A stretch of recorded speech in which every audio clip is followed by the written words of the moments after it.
Chairman साहब, आपसे गुजारिश है, शहर हैदराबाद के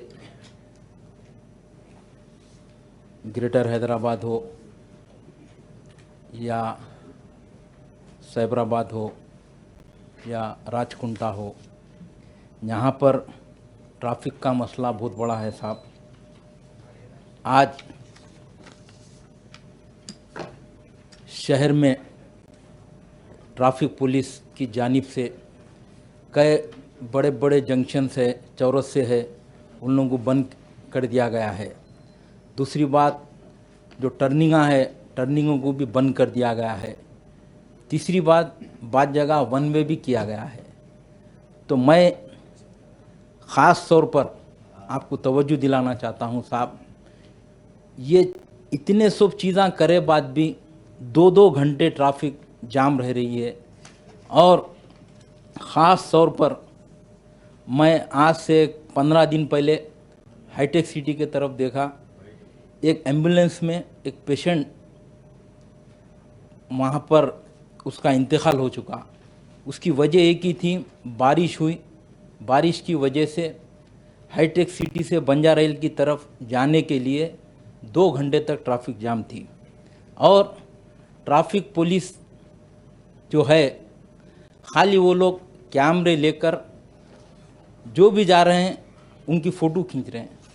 ट्रैफिक पुलिस का ये काम है कि आप ट्रैफिक को कंट्रोल में करिए, ये नहीं कि खाली आपको एक टारगेट दे रहे उनके हायर ऑफिसर, जैसा कि डीसीपी साहब हो या एसीपी साहब हो, एक दिन में आप इतने गाड़ियों के चालान मार के लाना। मुझे इसमें टाइम होना साहब। और एक चीज़ आपको बताना चाहता हूँ साहब, मैं बाद जगह कई बच्चे रोते हुआ फ़ोन करे कि साहब ट्रैफिक की वजह से हम एग्ज़ाम में जाने को देरी हुई, आज हमारे को एग्ज़ाम में बिठाया नहीं गया बोल के। हमारे पार्टी के प्रेसिडेंट सदर मोहतरम नखबे मिल्लत अलहाज बैरिस्टर असदुद्दीन ओवैसी साहब को एक स्टूडेंट फ़ोन करके बोलते हैं कि साहब मैं ट्रैफिक में फंस गया था, 1 मिनट की देरी होने की वजह से कॉलेज में नहीं बिठाए। मैं वो कॉलेज का नाम लेना नहीं चाहता, मैं खुद वहाँ पर गया, जाके मैं रिक्वेस्ट करा, फिर भी वो बच्चे को एग्ज़ाम में नहीं बिठाए। तो ऐसे कई चीज़ें हैं साहब। ये पुलिस के जो ट्रैफिक पुलिस वाले हैं, खाली रोड पर कारोबार करने वाले, गरीब ऑटो चलाने वाले, उन लोगों को चालाना कर रहे, गरीब ठेला बंडी वालों को, ऐसे कई जनों को साहब। मैं एक ऐसा एमएलसी हूँ, ड्राइंग रूम का एमएलसी नहीं हूँ, मैं मंजिस इत्तेहादुल मुस्लिमीन का पब्लिक का एमएलसी हूँ। मैं 24 घंटे आवाम के दरमियान में रहता हूँ। गरीब जाकर 5-10 हज़ार रुपये का फ्रूट लेकर आ रहा, ठेला बंडी पे कारोबार कर रहा, उसके फ्रूट को रोड पे फेंक कर उसकी बंडी लेके जाके उसको लेके आके सुल्तान बाजार पीएस में उसके ऊपर केस बुक करे। क्या साहब गरीब आदमी कारोबार नहीं कर सकता क्या? बताइए आप। गरीब आदमी अपना पेट पालने के लिए, अपने बच्चों को पालने के लिए कारोबार रोड के ऊपर नहीं कर सकता क्या? कई सालों से करते हुए आ रहे ये कारोबार ये लोग। आज ट्रैफिक पुलिस का ऐसा हो गया है, मैं गया सुल्तान बाजार पीएस पे, मेरे ऊपर कैमरा लगा दिए। इससे साहब आप क्या बात कर रहे हैं, हम रिकॉर्ड कर रहे हैं क्या साहब? एक एमएलसी क्या एक चोर है? एक एमएलसी क्या साहब एक कानून के दायरे में रह के काम करने वाला है? गरीबों के ऊपर जब आवाज़ जुल्म होता है तो आवाज़ उठाने वाला एक एमएलसी है। वैसे एमएलसी के साथ आज ये हरकत करे। आपको मैं बताना चाहता हूं साहब, आप देखिए हाईटेक सिटी से आप मादापुर की रोड देखिए, कितनी ट्रैफिक जाम रहती है। दूसरी चीज़ साहब, कुकटपल्ली से बीएचएल पटन चोरू तक कितनी ट्रैफिक जाम रहती है। आप देखिए गच्चीबौली से लेके हाईटेक सिटी तक और सिकंदराबाद से लेके बंजारा हिल तक आप देखिए साहब, खैरताबाद बेगमपेट कितनी ट्रैफिक जाम रहती है। लकड़ी का पुल से आप मेहदीपट्टनम देखिए, मासाब टैंक से मेहदीपट्टनम, रेती बोली से टोली चौकी तक कितनी ट्रैफिक जाम रहती है। मैं ये आपको डिटेल में बताने का मकसद यही है कि पुलिस का जो महकमा है, ट्रैफिक पुलिस का महकमा, ये कोई काम नहीं कर रहे साहब। इनको एक टारगेट दिया जा रहा है कि आप कैमरा ले लो, आप फोटो लो, आप राउडीज़म करो। आप देखिए कई जगह दाल अब्दुल्ला गुड़ थैले में खाली फोटो ले रहे, डरा के बच्चों से 1000-2000 रुपये चालान ले रहे। कई बच्चे रोते हुआ फोन करे कि साहब हमारी गाड़ी पकड़ लिए, ट्रैफिक पुलिस वाले ये बता रहे हैं कि साहब तेरी गाड़ी के ऊपर 5,000 के चालान है, 1,000 रुपये तू दे दे हम छोड़ देंगे। साहब ये कानून है, ये पुलिस है, ये पुलिस पब्लिक को सपोर्ट करने के लिए है, ये नहीं कि पब्लिक के ऊपर जुल्म करने के लिए नहीं है। आपको हर एक चीज़ बताना चाहता हूँ साहब, कोठी से एमजे मार्केट देखिए आप, कितनी ट्रैफिक जाम रहती।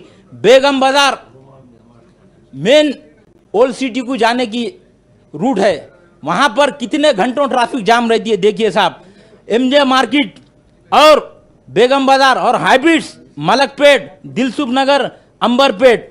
तो मैं आपके ज़रिए मैं बताना चाहता हूँ साहब कि पुलिस का जो महकमा है वो लोग ऐसा फैशनिश कर रहे। कई मैं एसआईओं को देख रहा हूँ, कई सीआईओं को देख रहा हूँ, उनको यूनिफॉर्म दिए, उन्होंने यूनिफॉर्म पर रहना, टोपी पहन कर रहना, टोपी पहन कर नहीं रहते, अस्सीना चढ़ाकर ऐसा ठहर के बात करते हैं। साहब ये क्या है साहब, आवाम के ऊपर जुल्म हो रहा है।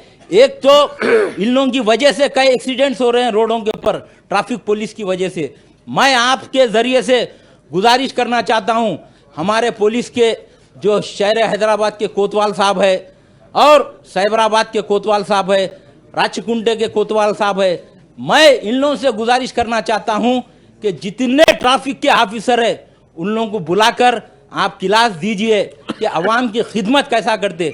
यहाँ पर तो आप मन में आयनात कर रहे हैं, जिस तरीके से अवाम को लूटना है लूट रहे हैं, गरीब लोगों को लूट रहे हैं, हर एक जनों को जुल्म कर रहे हैं। खाली यहाँ तक आप देखिए, आप आरटीसी के बस जहाँ पर रुकते हैं वहाँ पर एक बस टेढ़ी लगा देते हैं, उसके पीछे लाइन लगती है। वहाँ पर ट्रैफिक का काम है, वहाँ बताना वो लोग को किस तरीके से यहाँ पर आप आरटीसी के बस ठहराना बोलकर।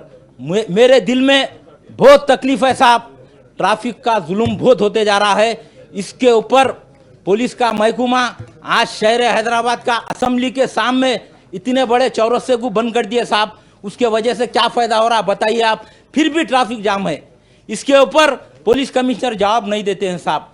जब मजलिस इत्तेहादुल मुस्लिमीन जब कभी भी सवाल करती है तो साहब हम देखेंगे, हम करेंगे, मगर कब करेंगे साहब, कब आवाम को सहूलत पहुंचाएंगे। आज बड़े बड़े बातें कर रहे हैं, ठहर कर बोल रहे हैं कि फ्रेंडली पुलिस नहीं है। तो फ्रेंडली पुलिस नहीं है तो क्या राउडीज़म की पुलिस है साहब? आप बताइए। आप इसके ऊपर हुकूमत का भी नाम बदनाम हो रहा है साहब। मैं हुकूमत के जो जिम्मेदार है उनको भी कहना चाहता हूं साहब कि ट्रैफिक के ऊपर जो ट्रैफिक के जो अहदेदार है, ट्रैफिक डिपार्टमेंट जितना है, उनके ऊपर सख्त से सख्त नोट लेना चाहिए। ये नहीं कि आज तेलंगाना का अपना कैपिटल सिटी है ये ग्रेटर हैदराबाद, इसमें किस तरीके से आप काम करना है देखिए साहब। दूसरे स्टेटों में जाके देखिए, दूसरे रियासतों में जाकर देखिए ट्रैफिक पुलिस किस तरीके से काम करती है। आज वो लोग ड्रेस पे नहीं रह रहे हैं साहब, उन लोगों के ऊपर एक्शन लेना। जो भी पुलिस वाला है उसको गवर्नमेंट से टोपी दी गई है, उसका ड्रेस दिया गया है, उसको जूता दिया गया है, वो ड्रेस पे रहकर वो ड्यूटी करना साहब। मैं आपके जरिए मैं बताना चाहता हूं साहब, हुकूमत इसके ऊपर सीरियस से सीरियस एक्शन लेना चाहिए साहब। और मैं हमारे इंचार्ज मिनिस्टर से मैं तवक्कु रखता हूं कि वो डायनामिक हमारे इंचार्ज मिनिस्टर है, वो इसके ऊपर काम करेंगे, पुलिस कमिश्नरों को बुलाकर बात करेंगे, करके ट्रैफिक के मसले को हल करेंगे। और मजलिस इत्तेहादुल मुस्लिमीन साहब हमेशा गरीबों के साथ है, फुटपाथ ठेला बंडी पे काम करने वालों के साथ है। मजलिस इत्तेहादुल मुस्लिमीन ऑटो चलाने वालों के साथ है, गरीबों के साथ है। अगर गरीबों के ऊपर ट्रैफिक पुलिस हो या लाइन ऑर्डर पुलिस हो जुल्म करेंगी तो मजलिस इत्तेहादुल मुस्लिमीन खामोश नहीं बैठेंगी, इन लोगों का ताक़ुब करेगी मजलिस इत्तेहाद। పదాలు సార్, స్పెషల్ మెన్షన్లో మాట్లాడే అవకాశం ఇచ్చినందుకు సార్. సార్ ఇక్కడ కొన్ని మల్టిపుల్ సమస్యలు నా దృష్టికి వచ్చినాయి అధ్యక్ష, తమరి ద్వారా అవి ప్రభుత్వం ఉంచదలుచుకున్నాను అధ్యక్ష. అయితే క్యాబ్ డ్రైవర్లు ఎవరైతే ఉన్నారో సార్, వాళ్ళకి ఉచిత బస్సు తర్వాత కొంత ఇబ్బంది జరిగింది మాకు అనేటువంటి మాట చెప్తూనే, అలాగే ఈ ఆటో వాళ్ళు క్యాబ్లకు సంబంధించి ఈ మీటర్ ఏదైతే ఉంటుందో పర్ కిలోమీటర్ ఇంత అనేది ఒక ఫిక్స్ చేయాల్సిందిగా, వాళ్ళు పెంపుదల చేయాల్సిందిగా వాళ్ళు ఒక రిక్వెస్ట్ పెట్టినారు సార్. అది తమరి ద్వారా సభ ముందు పెడతా ఉన్నాను సార్. ఇది ఒకసారి ఇదొక అంశం సార్. ఇంకా రెండో అంశం సార్, ఇక అసిస్టెంట్ ఎగ్జిక్యూటివ్ ఇంజనీర్స్కి సంబంధించి ప్రమోషన్లో కొంత ఇబ్బంది జరుగుతుందనేటువంటి అంశాన్ని కూడా వాళ్ళు నా దృష్టికి తీసుకొచ్చినారు సార్. ఈ అంశాన్ని కూడా తమ ద్వారా ఇవే స్పెషల్ మెన్షన్స్ కాకుండా పిటిషన్స్ కింద ఇవ్వండి. Okay sir, right sir. ఇంకా స్పెషల్ మెన్షన్ విషయానికి వస్తే సార్ అవి కూడా ఉన్నాయి సార్. కాకపోతే స్పెషల్ మెన్షన్ ఓవరాల్గా చెప్పండి సార్. సార్ స్కూల్స్కి సంబంధించి సార్ టైం ఇస్తాను సార్, ఆ సందర్భంలో ఇవ్వండి. Right sir. స్కూల్స్కి సంబంధించి సార్ ఇప్పుడు మనం ప్రభుత్వ పాఠశాలల్లో చాలా చోట్ల కూడా వసతులలేమి ఇవన్నీ అసౌకర్యాలు ఉండేవి సార్. నేను ఈ సభ ద్వారా ప్రభుత్వం దృష్టికి తీసుకుపోతున్నటువంటి అంశం ఏంటంటే సార్, ప్రతి స్కూల్కి వీక్లో ఒకసారి ఎస్ఐ, ఒకసారి ఎంఆర్ఓ, ఒకసారి ఎంపీడీఓ, ఒకసారి వివిధ శాఖలకు సంబంధించినటువంటి అధికారి పోయి ఆ శాఖకు సంబంధించినటువంటి అంశాలు కనుక మనం స్కూల్ స్థాయిలో కనుక పిల్లలకు చెప్పగలిగితే కొంత పిల్లల్లో అవగాహన వచ్చేటువంటి అవకాశం ఉంది ఈ శాఖల పట్ల.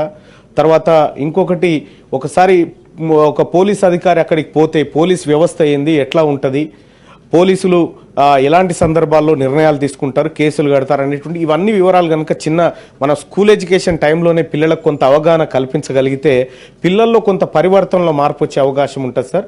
అదొక అంశం సార్. ఇక కుల వృత్తుల విషయంలో కూడా సార్ ఇటీవల కాలంలో గణపతులు తయారు చేసేటువంటి వాళ్ళు వస్తూ ఉన్నారు సార్ చాలా దూరం నుంచి. ఇక్కడ ఉన్నటువంటి కుమ్మరి వాళ్ళు ఆ పని చేయగలుగుతారు సార్.